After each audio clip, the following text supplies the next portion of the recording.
Hey everyone, and welcome back to the Deep Dive. Today we're going to be carefully kind of exploring a topic that's been causing a lot of conversation and a lot of debate lately, and that's the potential downsides for single mothers when they're looking for relationships online, Mm-hmm.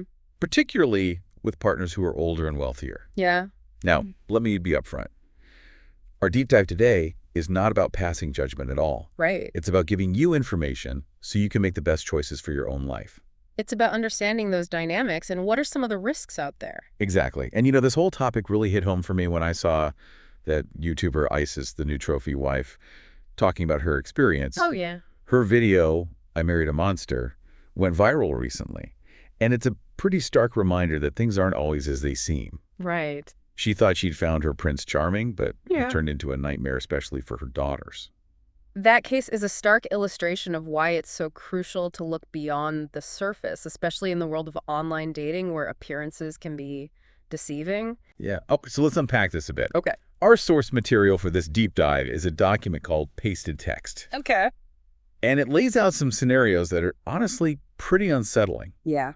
And to help us understand the WHY behind these potential risks, I've got our expert here who's going to break down the psychology and the long-term impacts of these situations. What's fascinating to me is how vulnerabilities and manipulative tactics often intersect in these situations. Oh, they- It's like a perfect storm. Yeah. And one of the things that jumped out at me from Pasted Text was this term hypergamy. Yeah. You might be familiar with it. Mhm. It basically refers to the idea of choosing partners based on resources and status. Yes. And while there's nothing inherently wrong with wanting a partner who's successful, Right. the source raises some concerns about how this desire can be exploited. Absolutely. And I think it's important to acknowledge that hypergamy is a complex phenomenon with a long history. Right. But in the context of this deep dive, we're focusing on the potential risks when it intersects with power imbalances and manipulative tactics. Let's start with the financial aspect. Okay. The source talks about how some older men might use their wealth to manipulate, Yeah. especially targeting single mothers who are already facing financial pressures. It's about exploiting existing vulnerabilities. Right. Imagine a single mom working hard to make ends meet, and suddenly there's this charming, successful man who offers to ease that burden. It's a tempting proposition. It sounds almost like a fairy tale, right? Right. But the source warns about something called predatory financial manipulation, Yes. where seemingly generous acts are actually tools for control. Exactly. Think about it. He starts paying for everything, showering her with gifts, maybe even offering to invest her money. Right.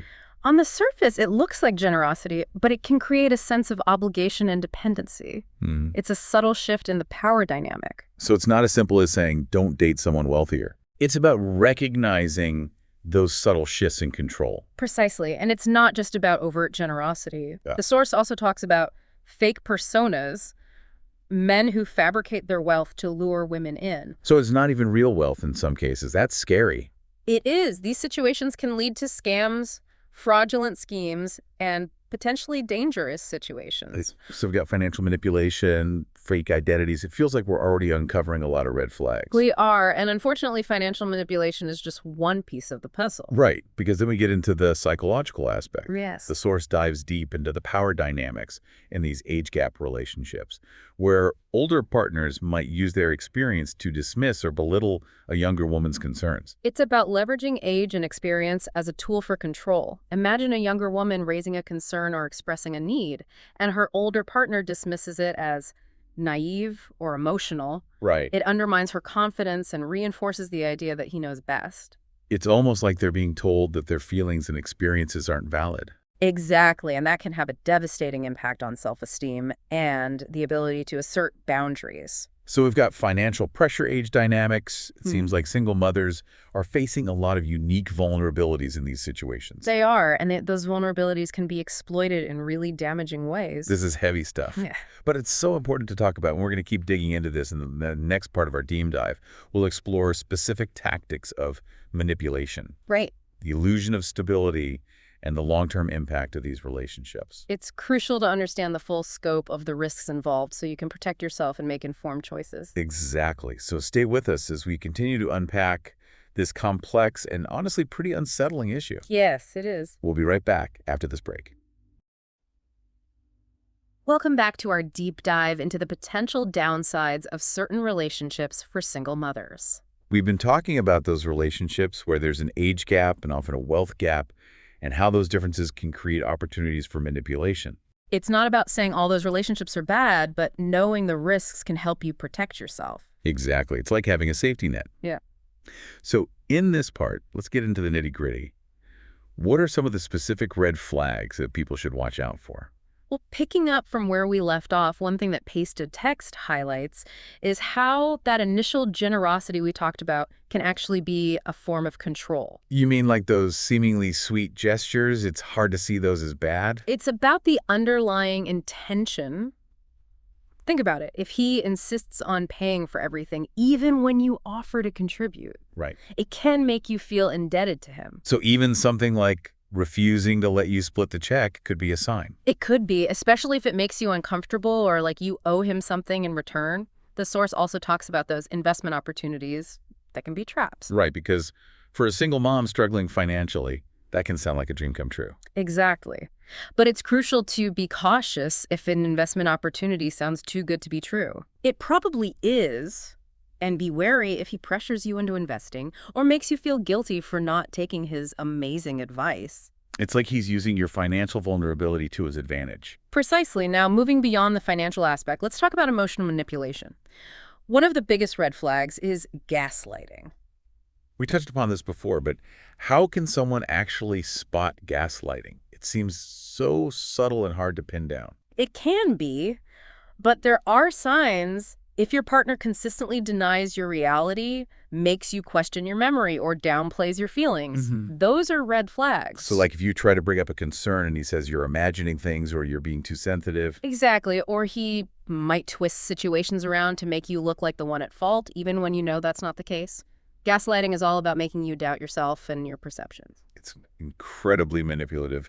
What about other forms of emotional abuse? What should people be on the lookout for? Pasted text lists a few key things. One is the invalidation of emotions. If your partner constantly dismisses your feelings, tells you you're overreacting, or makes you feel silly for being upset, that's not healthy. It's like they're trying to silence your emotions. Exactly. Another tactic is sending mixed signals. One minute they're loving and attentive, the next they're cold and distant. It keeps you off balance and makes you crave their approval. And that can make you question yourself even more, like, what did I do wrong? Right. And then there's guilt tripping, another classic manipulation tactic. If he constantly makes you feel guilty for things that aren't your fault or uses guilt to get you to do what he wants, that's a major red flag. So we've got these financial red flags, the emotional manipulation tactics. It's starting to feel like a pretty scary picture. It can be, and what makes it even more complex is how these tactics can prey on a single mother's desire for stability and security. Right, because that desire to provide a stable home for their children is so strong. And that's exactly what makes them vulnerable.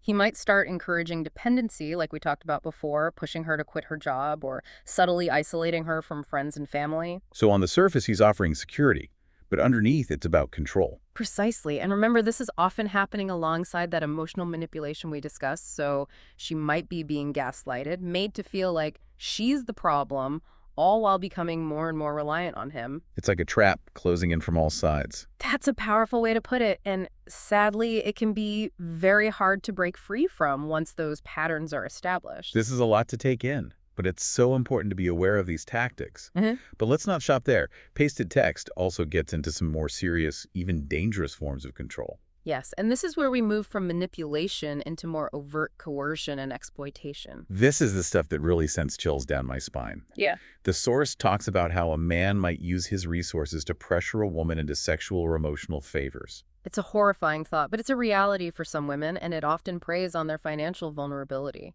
He might make her feel like she owes him something in return for his generosity, even if it makes her uncomfortable. It's a twisted form of, you scratch my back, I'll scratch yours, where her consent is tied to his financial support. Exactly. And it's not always about explicit financial transactions. He might use his status connections or influence to pressure her into things she wouldn't normally do. It all comes back to power and control, and for single mothers, there's that added layer of potential control over parenting decisions. That's right. The source highlights this as a major concern.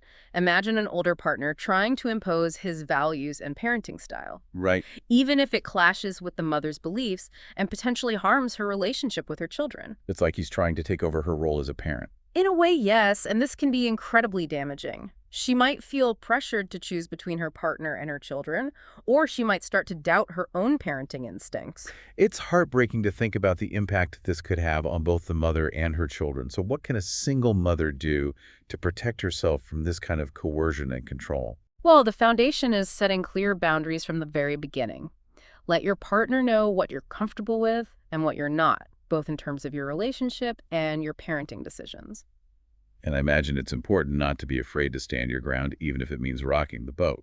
Absolutely. Your well-being and the well-being of your children are paramount. If he can't respect your boundaries, it's a major red flag and you might need to reconsider the relationship. This is all such vital information, but I'm curious, how do these experiences affect someone in the long run? We touched on this briefly earlier, but it feels like there's so much more to explore there.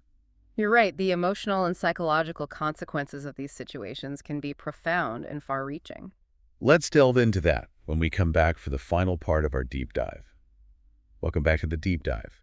We've been on quite a journey today, haven't we? Unpacking this whole issue of potential risks for single mothers in certain relationships. It's been heavy at times, but as we've said throughout this deep dive, knowledge is power.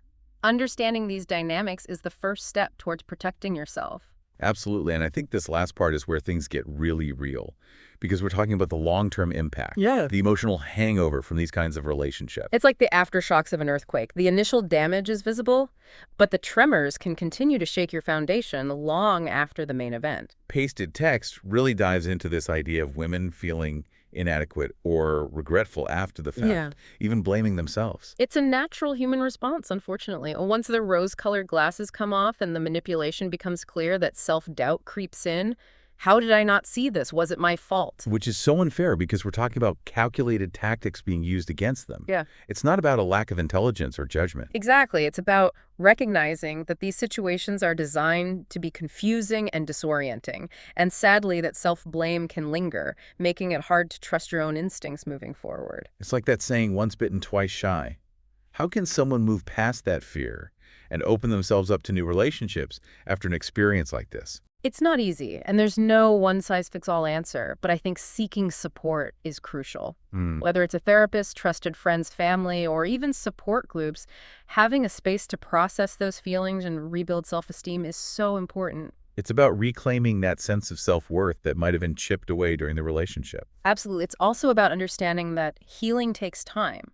It's a process, not an overnight switch. And while someone is healing, are there any pitfalls to watch out for in terms of future relationships? One thing pasted text points out is that after experiencing this type of relationship, some women might overemphasize financial security above all else. Oh, so it's like they've been burned by seeking love in the wrong place, so now they're swinging the pendulum to the extreme. It's understandable, but as we've discussed, financial security without genuine emotional connection, shared values, and respect is a recipe for a different kind of unhappiness. Yeah, it's like trading one gilded cage for another. So how can someone break free from that cycle, that fear of being vulnerable again, but also the fear of ending up in another harmful situation? It goes back to that self-work, that healing process, rediscovering your own values, what truly matters to you in a partner beyond just their bank account. And trusting your gut. Yeah. If something feels off, even if you can't quite put your finger on it, that's valuable information. Absolutely. Don't dismiss your intuition. It's your internal warning system, and it's usually right.